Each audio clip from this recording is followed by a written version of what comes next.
Hi, Mike. How are you? Doing good. How about yourself? Doing well. I think one of the first questions we would ask is so far removed, guys doing their best to stay distanced, limited individual workouts. Now you're in a double header. What's the challenge of your guys playing the way they would normally be able to play in this situation, given the circumstances? Well, clearly it's unprecedented, and our guys have continued to have the most optimistic outlook possible.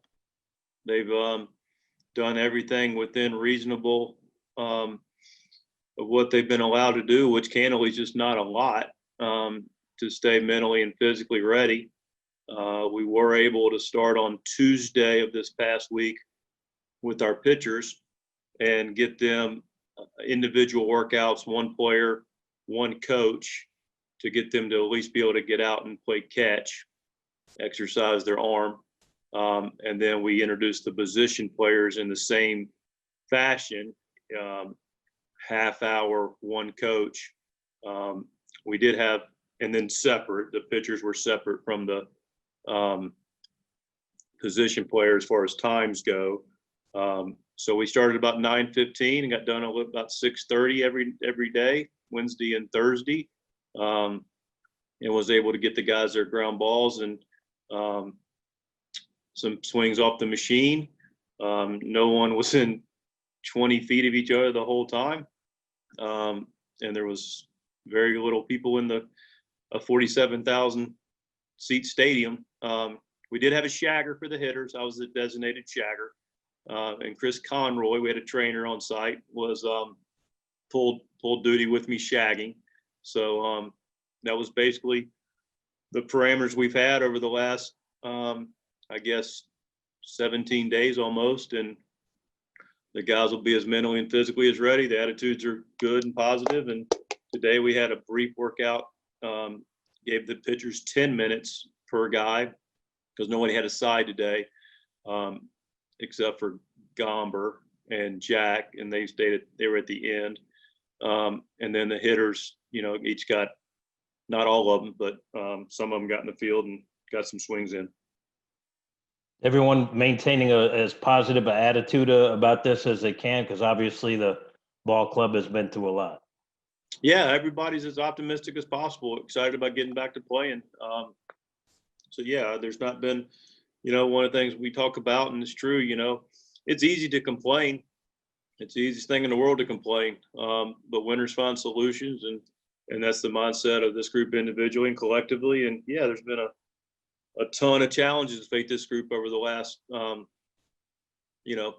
couple, 3 weeks. But we accept them and we move forward, and, we still support each other in a different manner, but we do it together.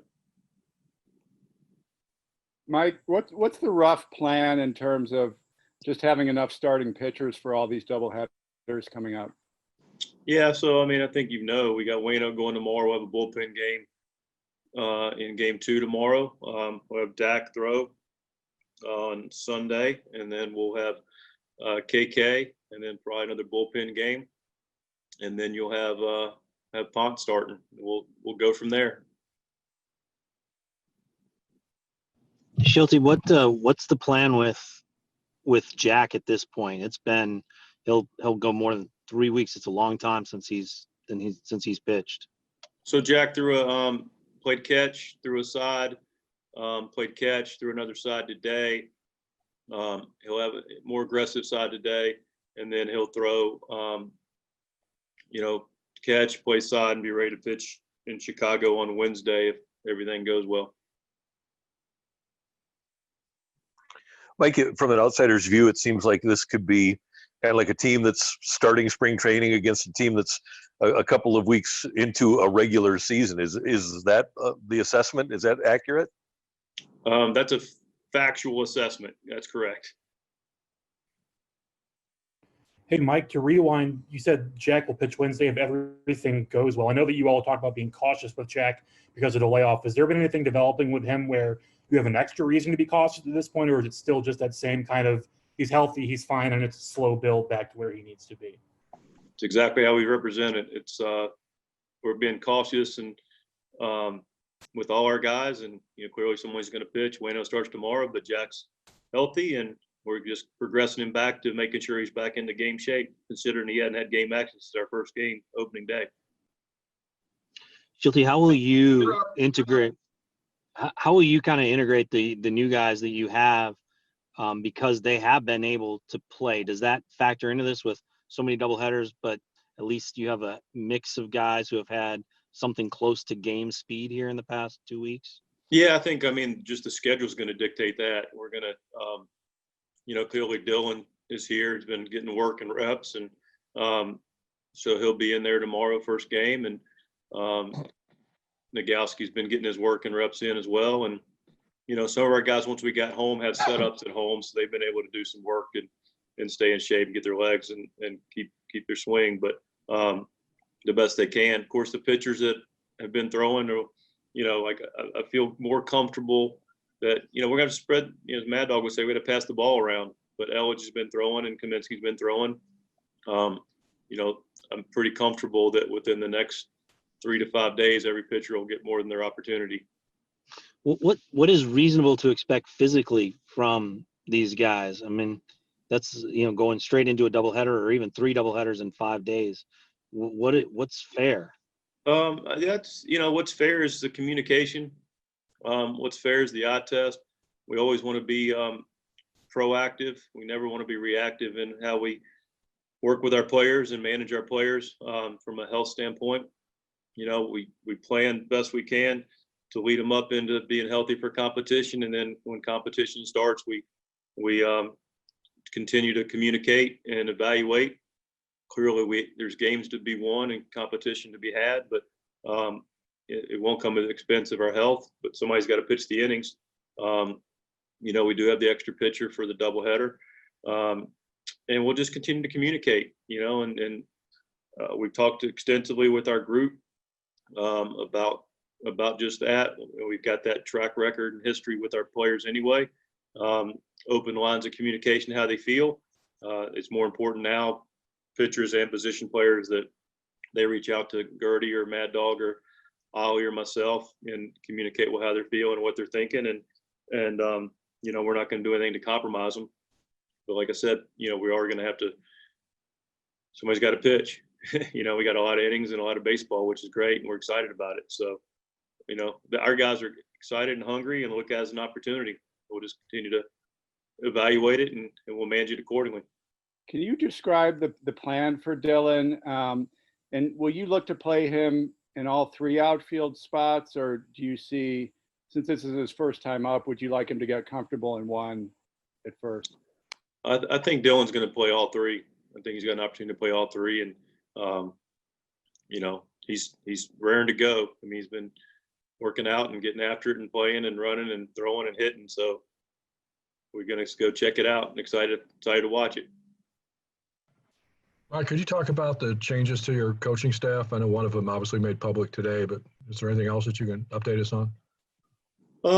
Yeah, I mean, we've lost a third of our team that we knew with a 30-man roster and half our staff. And, I'll stop here and just share with you that, our primary focus before the baseballs is making sure the health standpoint's been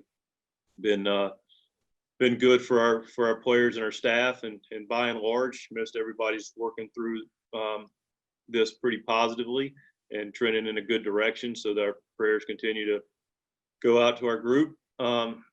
We've had some staff affected. So, we've mentioned Willie earlier today. We talked to Willie. I talked to Willie and really encouraged him. It was a hard decision for Willie, but we thought would be the best move for Willie. He agreed, and reluctantly, had a tough decision and was able to get home. Is able to go home. But so we've got Jose Oquendo back. We're breaking out the secret weapon. So he'll be coaching third and working with the outfielders. And Russ Steinhorn will come up and be our lead hitting coach.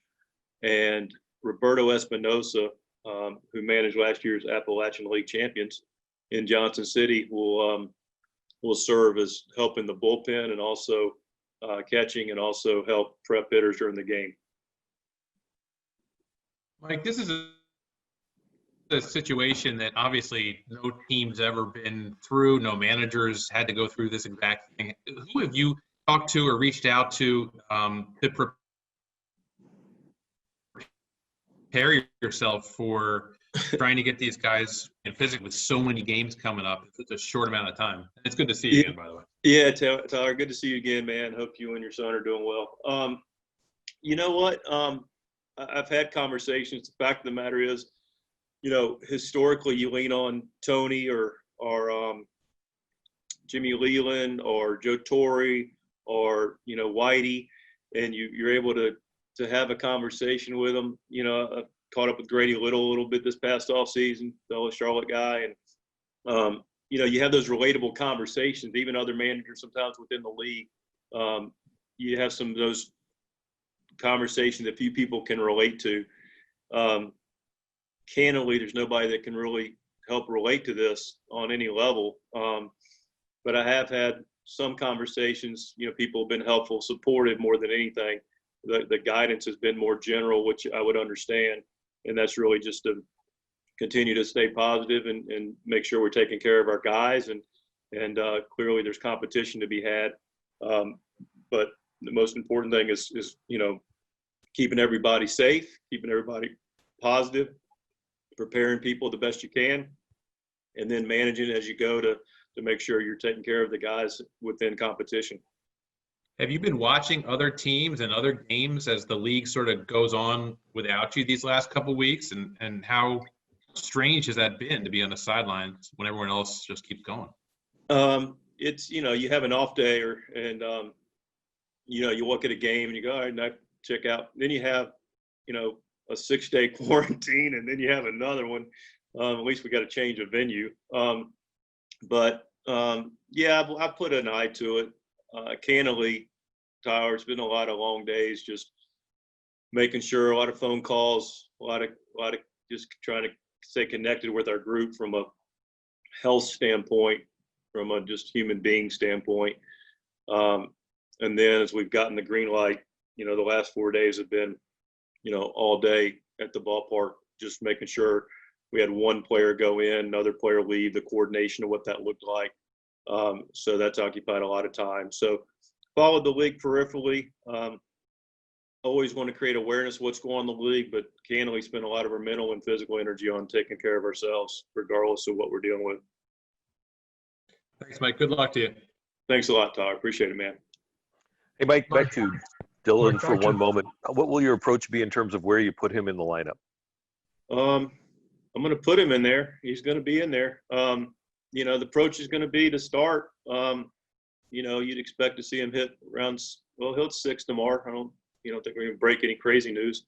And I would expect him to be just like everybody else. He'll get his at-bats, get his opportunities. And then the lineup would be fluid based on who we're seeing, what we're seeing. And, but I can tell you he's going to be in it and get an opportunity to go out and play.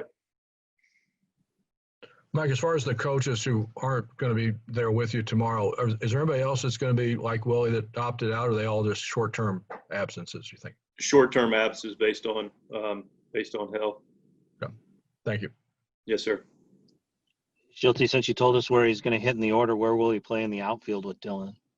I haven't announced that to the group. Okay. I'm always going to send that text out to the group, so I'd prefer not come out. You did get a little breaking news ahead of the group, which is very, very rare from me, but I won't mention the position.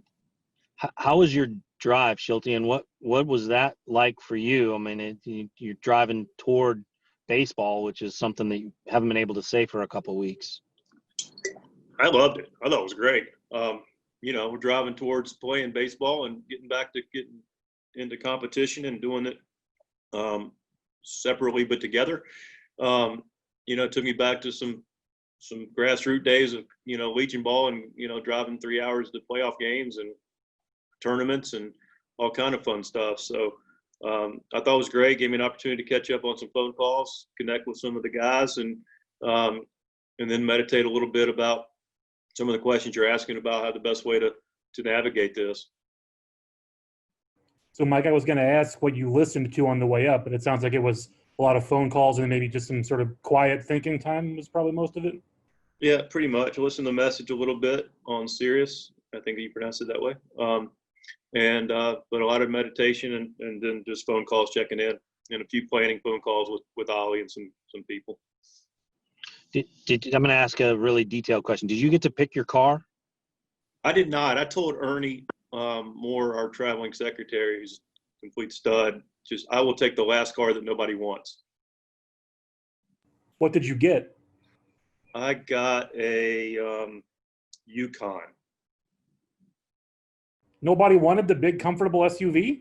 I can't speak to it. I was the last one to leave from my shagging responsibilities and a few organizational things, and I wanted to make sure I was the last one to leave in case somebody had something on the highway that I could pass by and pick them up.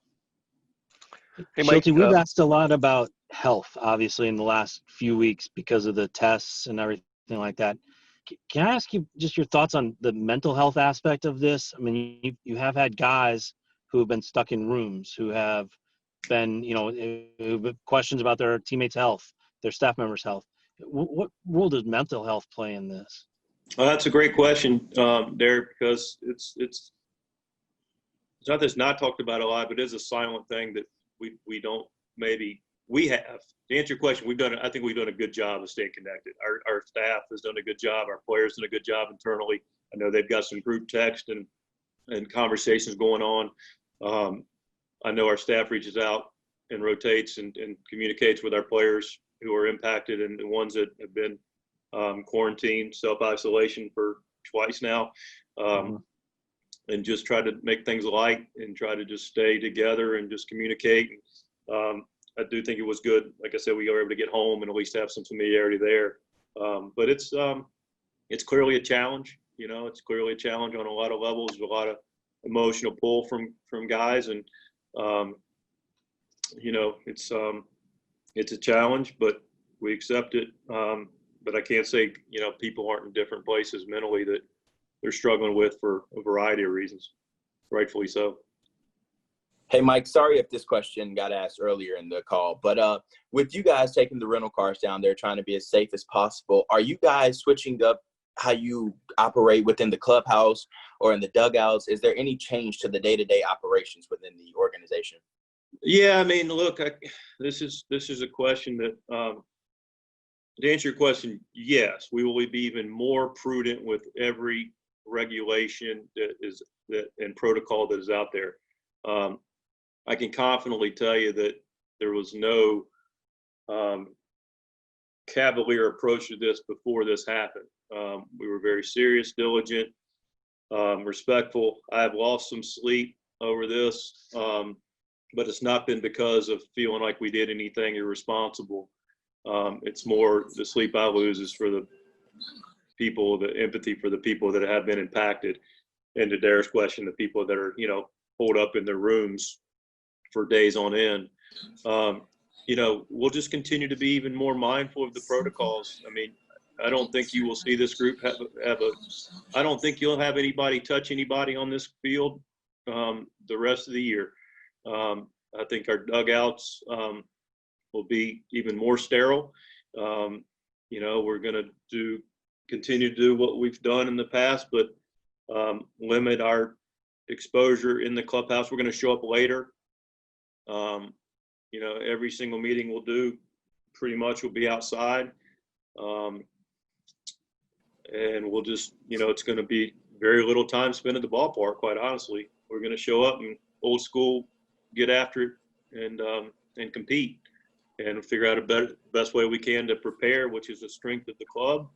But we'll figure out alternative ways to make sure we're prepared to the best of our ability to individually and collectively compete. Does this Mike, mean that oh, go ahead, Frank, sorry. I was going to ask, Mike, do you think the team was unfairly portrayed by some members of the national media about the way you handled this? Frank, I can't really speak to it locally or nationally because candidly, I don't follow it a lot. I respect everybody on here, and I know you do great work. I don't follow a lot of it, but I can't help but know and peripherally find out that some things have been said about the group and the lack of responsibility or I use the word cavalier approach to doing things, and I can confidently tell you, we didn't handle everything potentially as perfect as we could have. I mean, there's always going to be some hole somewhere with an invisible virus that has shut down the world. Okay. What I can tell you though is with confidence, it would be a very irresponsible and a misstep to say that this group went out and did anything that was away from the field or at the field that was egregious. And to say something otherwise is from my extensive conversations and understanding and the being privy to live with it at the clubhouse, I can confidently tell you that anything speaking to irresponsibility would be inaccurate, strongly inaccurate. Did some guys make some mistakes? Did it get in our clubhouse through a outside person in an asymptomatic fashion and it spread like wildfire? Absolutely it did. Did we isolate for 8 days and then somebody still show up with positive results who sat in the room for 8 straight days? And we get on an airplane and cleared to do so with face shields on? We absolutely did that. And we went by the letter of the law. So, a lot of very responsible people who I care about deeply and have known for a lot of the 17 years I've been in this organization were impacted by this. And I would take exception to say they were in any way, shape, or form irresponsible on any level. I can't speak for the entire group, but I can speak for a good portion of it. Hey, Mike, you've managed 7-inning games before. Managers are ordinarily working 2 innings ahead. So what's the difference from a manager's perspective with a 7-inning game as opposed to a 9-inning game? Yeah, clearly, it's game shortened. You always want to play with the lead. There's a little difference home and away, just like a 9-inning game. There's something to be said for having a game after that when you manage it. But you always manage the game that you have because Galen Pitts, we call him Chief, longtime Cardinal, said, never know about tomorrow. It might rain. Might rain that second game. We moved the first game up tomorrow. So, you manage to get the lead, you get it, you add on, you bring it home, you fight like heck to get the best guys out there to get those last outs. Mike, would you say that, just to reiterate about the show and go sort of thing, the biggest changes, you said previously, if you're not in the starting lineup, you probably won't be in the dugout. And the other question is, how do you handle batting practice, if at all? Yeah, you know what? We already had gotten to a very clean way, an individual way of doing our pregame. And so we'll just continue to modify that. But candidly, we were getting to work off the machine. We'd already created scenarios where it was small groups. Guys are getting used to getting their work in the cage. So we're really organized in that regard. We're very much individualized what that looks like. We still will have 3 or 4 guys out taking ground balls at a time at their each position, but you won't see multiple guys taking ground balls in the same position. So it's more of a la carte type situation right now, based on the schedule of the day. And clearly we're going to, you mentioned about how we're going to take care of the guys. A lot of that's done pregame, making sure the pregame loads aren't too strong, and we're getting enough work in, and they're getting enough work to feel mentally and physically ready to compete. But it's going to be very streamlined. And Mike, Shildt, there's a lot of this as we go into the couple of days here for the Cardinals, just kind of like finding the fun, finding the ridiculousness of the whole situation, and just embracing it. No question, Ben. Once you get past the fact that, you've got some teammates that have been impacted by this, once you get past that, it's all about embracing it. It's all about, Tyler mentioned earlier, we're in a historic situation. I mean, this is history. And, we're going to do our best to learn from others, to Tyler's question as well. But candidly, we're making it right now. And, we're going to embrace it. We're going to enjoy it. We're going to get after it, and we're going to take our best shot every single day like we always have. But, we've got to enjoy and appreciate it because we realize just how quickly it can be taken away. Thanks. Yeah. Thanks, Like I Ben. said, Mo kind of said last night that he was looking at it like a second chance, really. Is that kind of what you're talking about there, and just embracing it and being able to have this second opportunity to get back on the field? Yeah, no question about it. I mean, we felt like something got taken away from us for sure multiple times. You could even say it's like a fourth chance. Coming back from spring training being canceled, and it's coming back from summer camp, coming back from that initial quarantine that everybody had, and then our 2 quarantines here. So you appreciate what you have even more so, and we're grateful for what we have, and we're excited to get back and play again. Mike, with the addition of the expanded playoffs this year, are you somewhat relieved that there is the expansion of the playoffs for your team, seeing how far you guys are behind in games? It is what it is. You want to expand them? Well, regardless of what playoff structure you want to put together, we're gonna fight like heck to be in them. I can tell you that much. And Mike, along those same lines, what's a reasonable expectation of this team now? What for you? What I know you guys go into the season aiming to contend for a championship, win the division. What is reasonable at this point? Is it a complete season? Is there something more to it?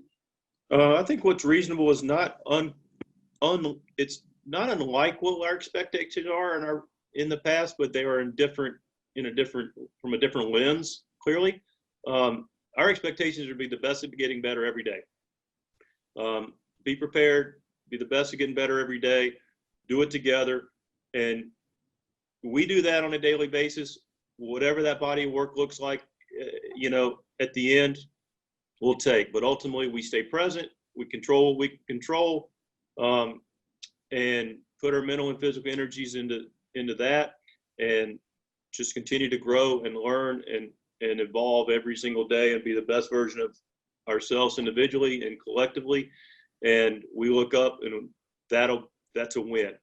If that's enough to win our division, great.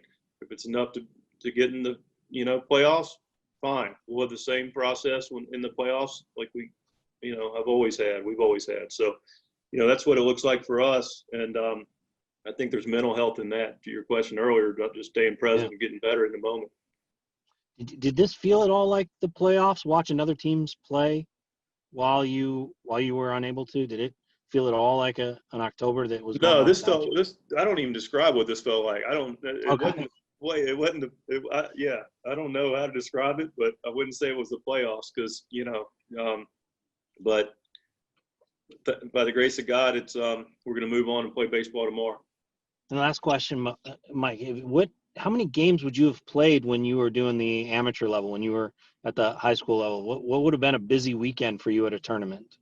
You'd played 4, 5, 6 games. You win the tournament, you might play 7, which is too much baseball. But rookie ball, I think we won it in 2011. We played 72 games in 75 days.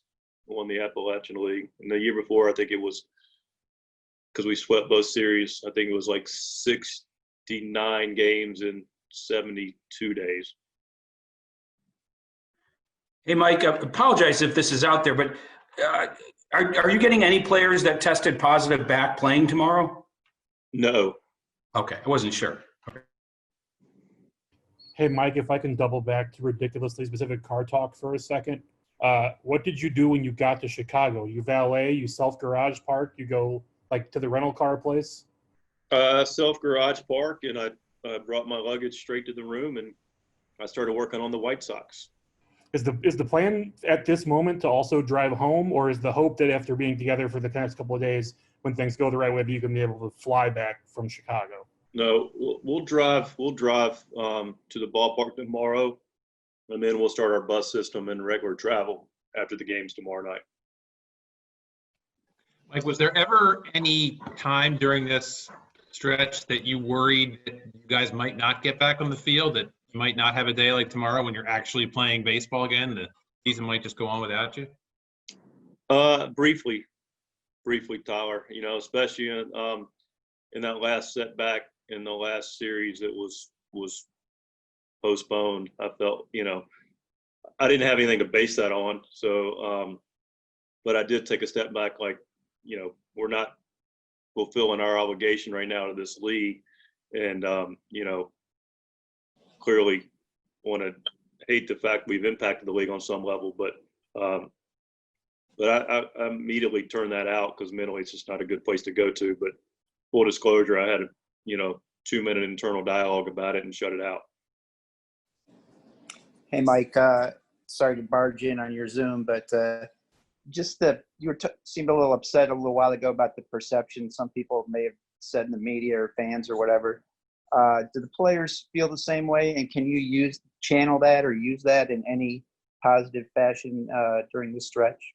Yeah, I think generally speaking, the players do have that. I won't speak for them, but I do feel like, to the point, I've known a lot of this group a long time, staff and players, and there's a very responsible group of players that some of whom stood up in our locker room and were clear about taking care of your business on and off the field and following the protocols. And this group was very sincere about sharing information consistently and holding each other accountable prior to this happening. And I saw how responsible people were, how accountable people were to others, to themselves. So this group was very and is very dedicated to having a successful season and finishing and being on top. And so that alone speaks to it's a working group. Like I said, dedication is a great word to describe this group collectively. And anytime you're dedicated to something as serious as this group has been over the last several years, actually, and you get close to getting to where we'd like to be last year, there wasn't anybody messing around. And so people know they weren't messing around, and people know, like I said, I was privy to that clubhouse. I was privy to those Zoom calls. I was privy to seeing how people worked and communicated and took it serious. So yeah, rightfully so. People are not thrilled with the perception, and that's other people's perception. Doesn't make it a reality though, of some irresponsibilities that took place. Clearly things, it spread, but this continues to be a dedicated group to taking care of being safe for our families and giving us a chance to compete. Hey, Mike, you mentioned your internal dialogue about perhaps not being able to play anymore. Over the course of these last 2 weeks, what's been the most difficult or frustrating part of it for you? By far, the impact of having conversation with people that are, tested positive for this, and then especially, initially just the concern with them and how, and their rightful anxieties and fears about it and concerns about their own health. And then as people have unfortunately dealt with some symptoms that are very real, and talking to them, that's by far been the biggest challenge and will continue to be. We're about brotherhood here, and we love our group, and we hurt when people in our group are hurting. Would you say most guys are past whatever the worst of it is? Generally speaking, yes. The players all are in favorable spots. Some have been asymptomatic the whole time. Some have been dealing with varying degrees of it, and it's run stages. And then the staff, similar situation. I won't, but I think most everybody's in a pretty good place. But I don't want to misrepresent. There are some people that are still having some real issues with this. Shildt, did everybody who was expected to drive up, did they all arrive safely in Chicago? Do you know? Yes.